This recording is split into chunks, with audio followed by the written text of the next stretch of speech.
Good afternoon. My name is Dave Norton, and we're introducing a new show here called the Sowams Heritage Area. And I'm going to start off here by introducing Dr. David Weed over here. And he's very involved in this heritage area of the Sowams. And he's going to give us a lot of great description of all the activities he's been involved in quite a few years putting all this together with various different communities. Now, I met Dave, or actually he met me, because give you a little background here. When I was recently retired, I had a project of just going King Philip's War sites, taking different pictures and things like that, and putting them all together in chronological order, developing presentations, and I go around the schools and libraries and objects, different places like that. And Dave happened to be there at one of my presentations at the East Providence That's right. Library.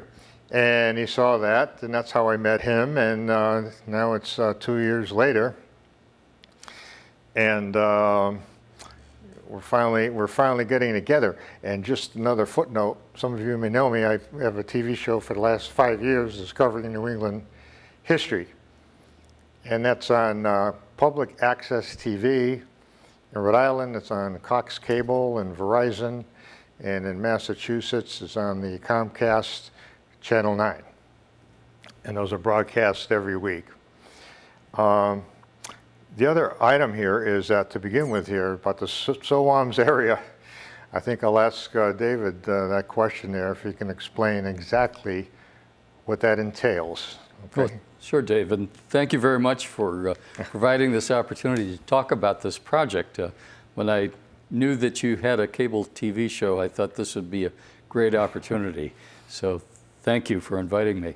Yep.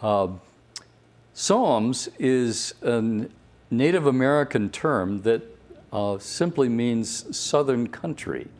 You think of Sowams and the South in that sense. But it really describes the land of the Pokanoket, which was considered the open or cleared land in the southern part of New England.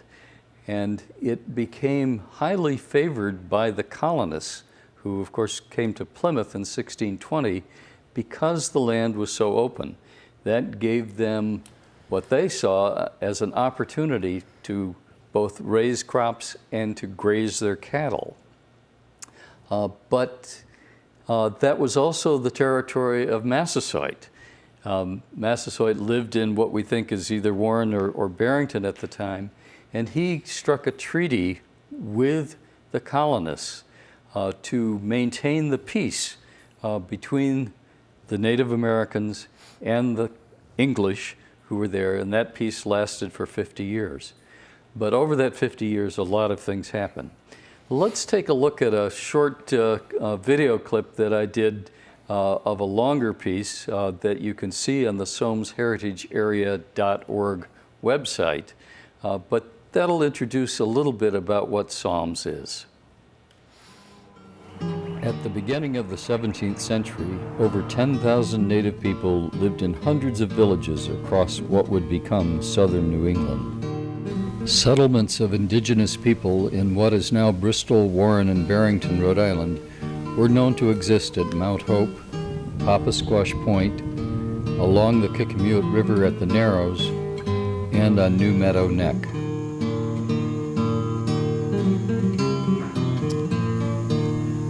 Though the area was first visited by Verrazano in 1524, it wasn't until the early 1600s that European traders began to visit these native villages on a regular basis in order to trade fur for beads, metal tools, and weapons, some of which were found in the graves at Burrs Hill. An unforeseen and unfortunate consequence of contact with these traders was the outbreak of infectious diseases such as smallpox in 1616 and later years that decimated native tribes, wiping out as much as 90% of village populations. It is thought that Massasoit's willingness to ally with the Pilgrims had to do with this massive population loss, putting his Pokanoket tribe at risk of invasion by the Narragansett tribe just to the west. The large number of tribal deaths also left behind huge tracts of land that had been cleared by the native populations, making settlement and expansion by the English much easier. In fact, expansion into the area around what is now Bristol, Warren, and Barrington proceeded at a steady pace as more English settlers from Plymouth moved in the middle of the 1600s.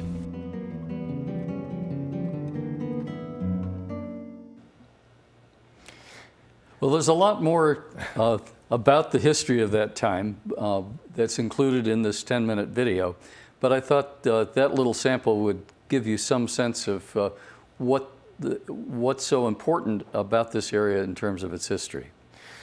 Right, you can see where the treaty that they had and all the open land, which essentially was created by all the illnesses, because the Native Americans weren't immune, if you will, to all these diseases that came over from Europe. And it just devastated the community. 90% of the Native Americans suffered here. And so basically, it's another generation. You've gone the first 50 years basically coexisting together.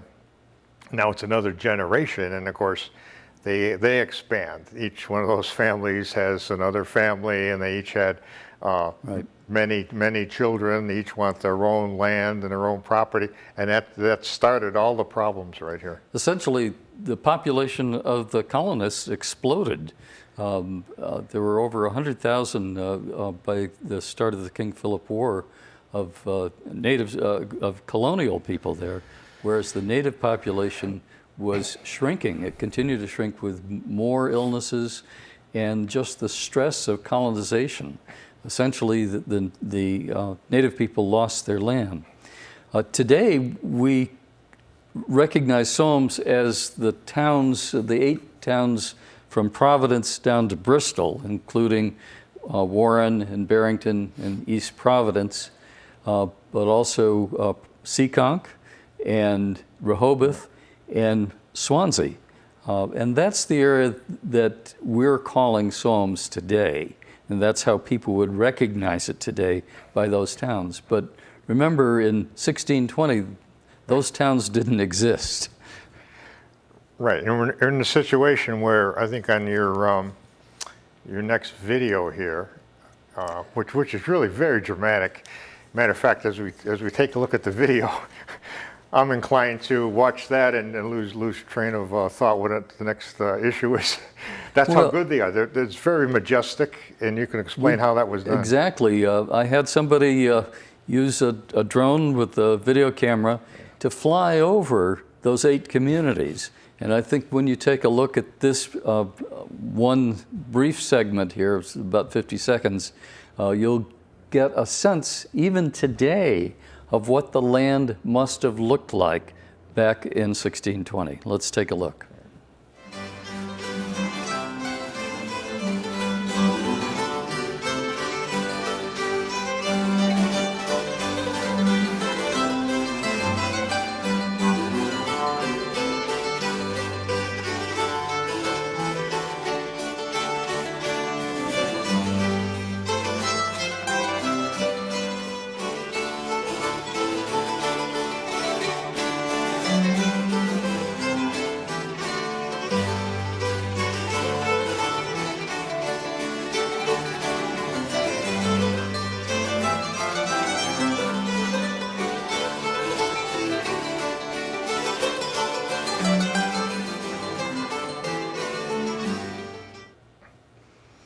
So I think you can see from that even today, after almost 400 years of colonial occupation, right.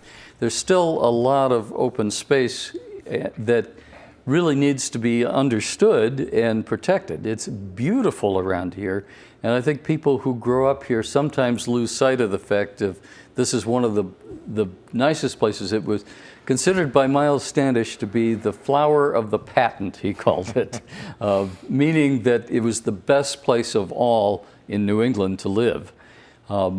So today we've preserved a few places that you can visit, like the Osamequin Trail and Bird Sanctuary that's in Barrington. Also places like Brigham Farm in East Providence nearby here.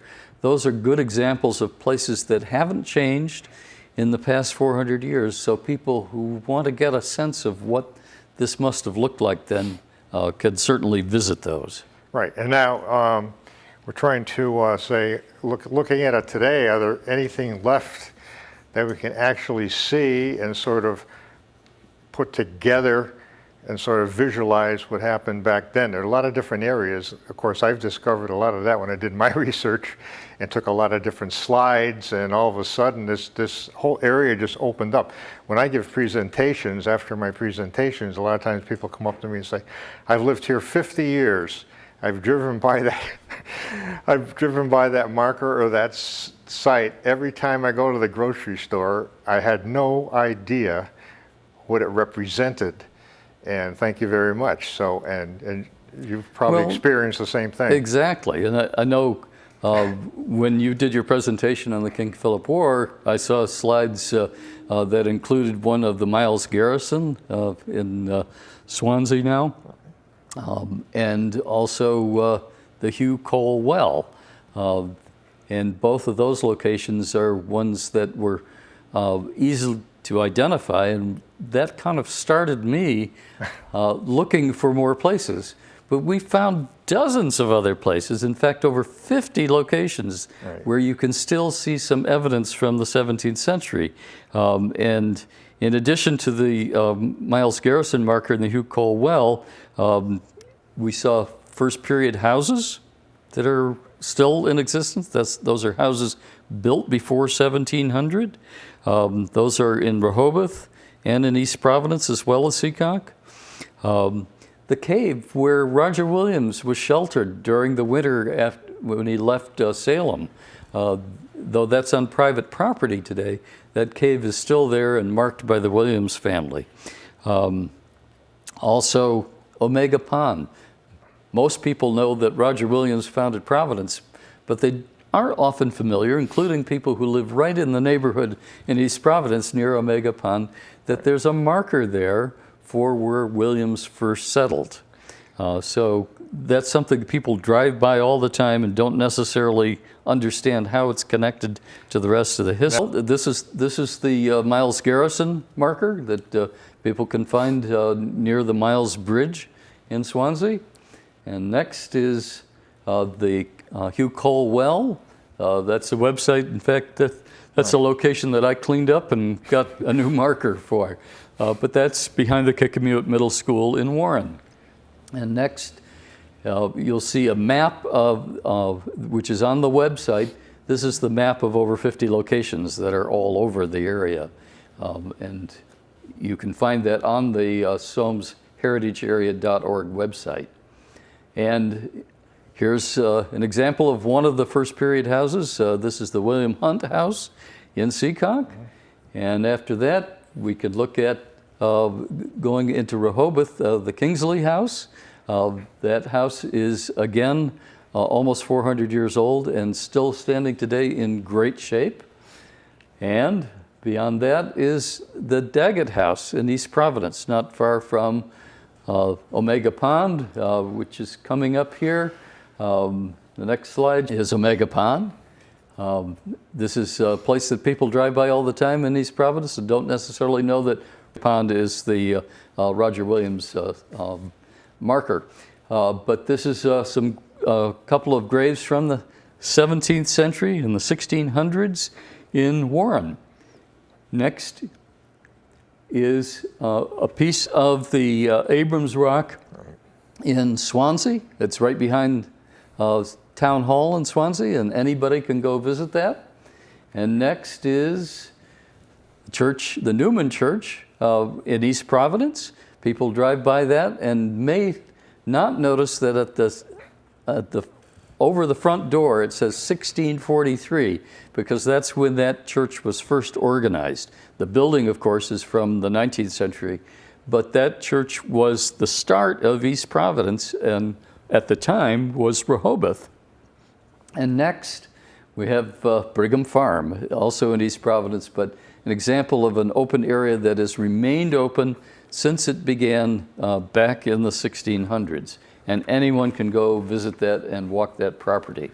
And next, we see the Pokanoket tribe, who are still living in this area. They are descendants of Massasoit and the original people who met the Pilgrims and helped them survive for 50 years through something called the Wampanoag Treaty that was signed in 1621. And those houses in particular, they are amazing because they were all constructed before the 1700s, pre-1700s. And it's just amazing to find some of those and come across those. And of course, a lot of the houses are a little bit different because over the years they've added on, expanded on.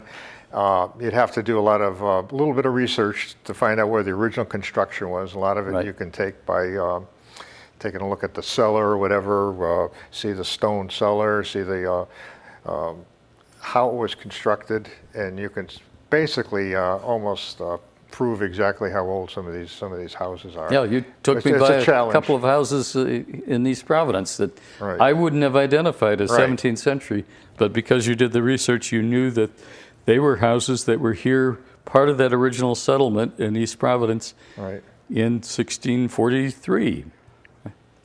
The Ring of the Green. So that's one of the questions here is why is the 17th century so important? Why are we doing all this and investigating and awareness, if you will, of this project? Well, that's a good question because most people kind of forget about the 17th century. That was history, it was long ago and doesn't have any impact on us today. But in fact, the 17th century was the pivotal place of transition between native occupation, which had gone on for 10, 12,000 years here, and then the transition over to colonial occupation. And within a generation or two, that whole, in the 1600s, that whole transition took place. And it's yielded the communities that we have today, left us with some open space, but not as much as was here originally, and really reminds us of the need to preserve that space, to make sure that we don't continue encroaching on the areas that are open, like what you saw in the flyover video there. It was also a time when we really decimated the Native American population, and the King Philip War, which you know a great deal about, Right. really became the time when the colonials' occupation led to really a genocide of the people who had been living here for centuries. Right. And that pattern then was replicated across the country all the way to the West Coast. So it kind of set the stage for things that were going to come afterwards. Right. My daughter was she is a teacher in Plainville, Massachusetts, and that's how I sort of got started. I took these random pictures and my digital camera. And when I retired, she basically said to me, "Gee, Dad, maybe you could do something here and have a slideshow about the King Philip's War, that whole period like that." I said, "Sure, I'd be glad to do that, you know." I didn't know where it was going to go, whatever. And at that time, they were all, I think, 3 or 4 fifth grade different classes at her school. So I said, you know, I don't want to sit here and just lecture and reference notes and history books, et cetera, et cetera. So I said, I'm going to do the visual because I think it's going to be a better experience for the children, you know. And so I did that on the first show, and it went over really great. I mean, the kids really, you know, hey, this weekend I'm going to tell my father about that, and we're going to go see some places like that. And it's just kind of a grassroots, if you will, kind of spread around like that. That's an excellent example of how if you show people the things that are right in front of them, they will have a whole different experience.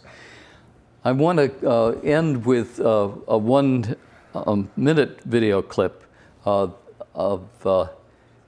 Helen Chater.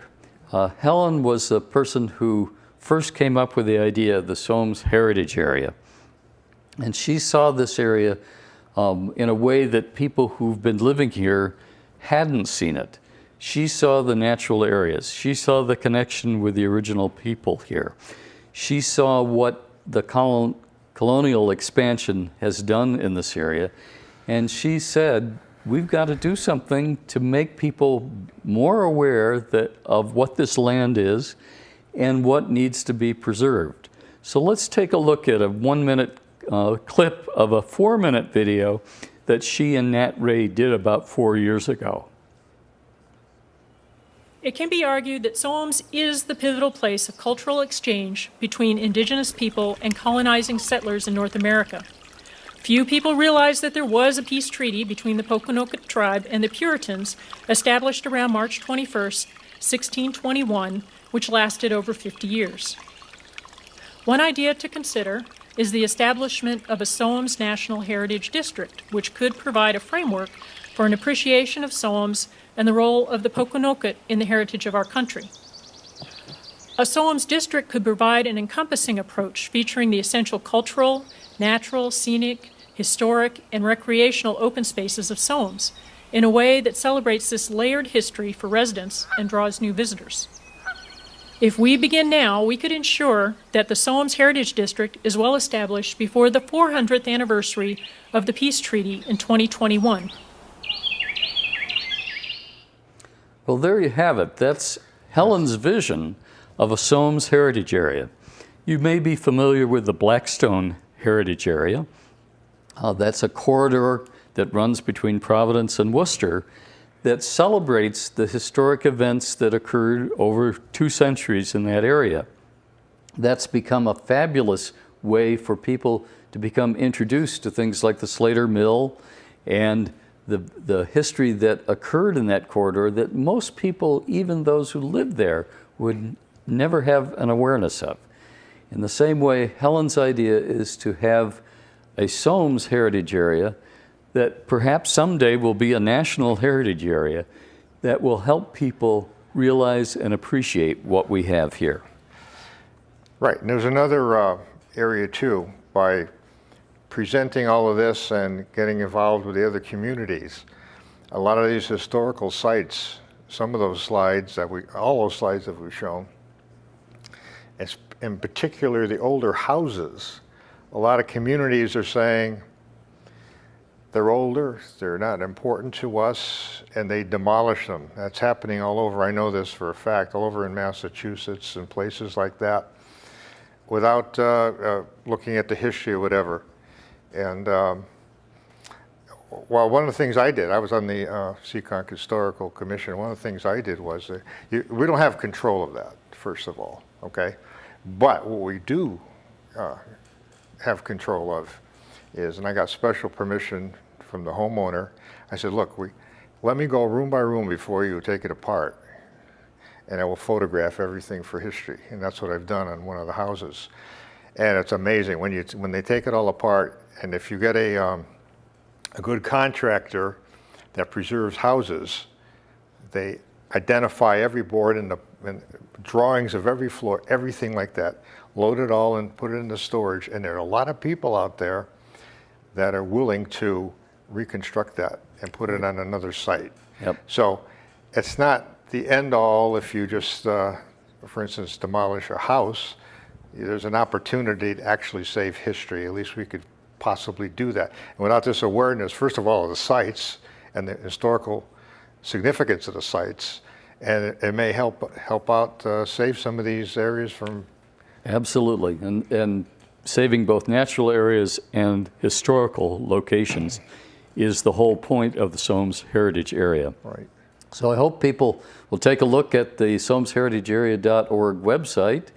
If they know of places that aren't on that website, they can email me at drweed@cox.net, and I'll be happy to get in touch with them and find out more about other locations that they've found. I think there are also opportunities for people to learn more about this, and I'd be happy to come and talk to any group.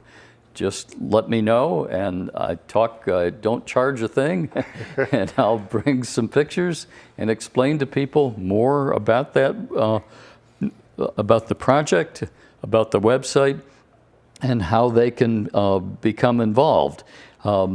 Also, we're going to be doing some presentations with tribe members so that children in the area will get to know more about the Native people who lived here for thousands of years and who still live in this area.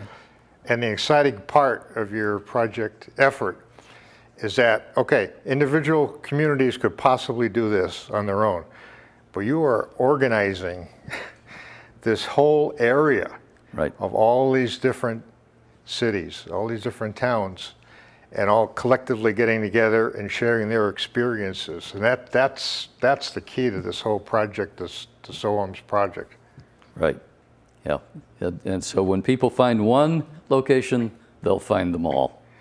Which is exciting for me, because you asked me to come on your your committee, and here I am talking with everybody else that's just as interested as I am, and it's just very fascinating, and I really enjoy all this history here. So good, and we all learn from each other. Yep, exactly. So I guess we're basically running out of time here, and thank you for coming on this show here. Looking forward to working with you.